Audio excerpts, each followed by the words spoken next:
दिल्ली से खबर है जहां शाही ईदगाह मामले पर सुप्रीम कोर्ट में सुनवाई टली है। बड़ी खबर आपको बता रहे हैं, अप्रैल के पहले हफ्ते तक के लिए सुनवाई टली है। सभी पक्षों को डिटेल में लिखित जवाब का कोर्ट ने समय दिया है।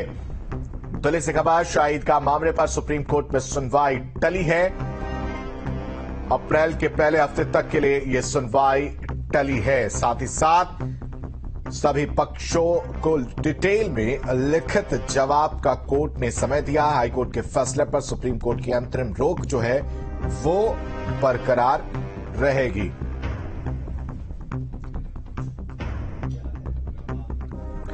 और पूरा मामला क्या है, आखिर मथुरा की लड़ाई, वो भी हम आपको समझाने की कोशिश करते हैं। सुप्रीम सुनवाई किस तरह से मामला चल रहा है। दरअसल 13.37 एकड़ जमीन के मालिकाना हक का ये विवाद है। जमीन के 11 एकड़ में श्री कृष्ण जन्मभूमि बनी है, जबकि 2.37 एकड़ हिस्सा जो है वो शाही ईदगाह मस्जिद के पास है।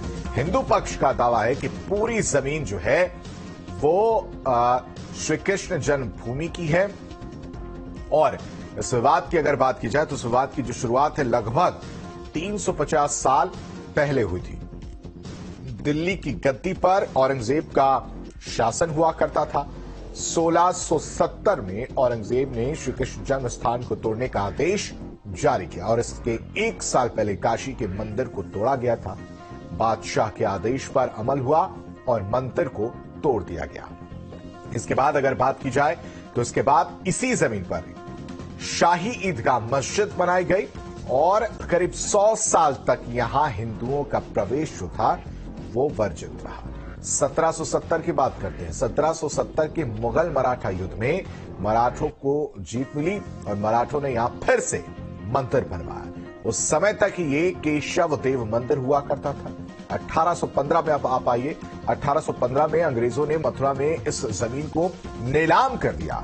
काशी के राजा ने जमीन को खरीद लिया। करीब 100 साल तक जगह जो है वो खाली रही और विवाद फिर शुरू हो गया।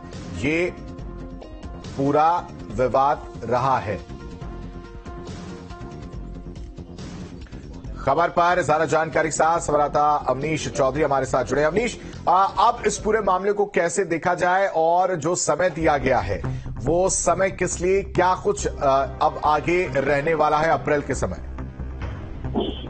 देखिए, अप्रैल का समय इसलिए दिया गया है कि जो हिंदू पक्ष की दलीलें हैं, क्योंकि सुप्रीम कोर्ट ने आज भी कहा कि जब तक इस मामले पे सुनवाई हो रही है तो सर्वे पर अंतरिम रोक बरकरार रहेगी। हिंदू पक्ष ये कहता रहा है कि सर्वे होना जरूरी है, साइंटिफिक सर्वे होगा तो न्याय के हित में होगा, चीजें स्पष्ट तौर पर सामने आ सकेंगी। लेकिन आज हिंदू पक्ष को ये बताना था कि वो क्यों इस सर्वे के पक्ष में है, किंतु समय की कमी रही या उनकी प्लीडिंग्स पूरी नहीं थी। इस वजह से सुप्रीम कोर्ट की बेंच ने कहा कि आपकी जो भी प्लीडिंग है, जो भी आपकी दलीलें हैं, उसे लिखित में आप तैयार कर लें और पूरी तैयारी के साथ कोर्ट के सामने आए। और इसके लिए अप्रैल के पहले सप्ताह का समय दिया है। जब अप्रैल का जो पहला सप्ताह है उसमें जब ये मामला सुनवाई के लिए सूचीबद्ध होगा, उसमें ये माना जाएगा कि उस समय जो भी दलीलें आएंगी वो विस्तार से होंगी, सुप्रीम कोर्ट उन पर विचार करेगा और उसके बाद जो सर्वे को लेकर जो अंतिम फैसला है वो सुप्रीम कोर्ट इसमें दे सकता है। तब तक के लिए जो अंतरिम रोक लगाई गई है उसको बरकरार रखा है। तो अब इंतजार रहेगा कि अप्रैल के पहले सप्ताह के बीच में सभी पक्ष अपनी दलीलें लिखित में विस्तार से सुप्रीम कोर्ट के सामने दाखिल कर दें, जिस पर विचार किया जाएगा और उसके बाद एक अंतिम फैसला लेने में वो दलीलें सहायक साबित होंगी। ठीक है अवनीश, तमाम जानकारी के लिए आपका शुक्रिया।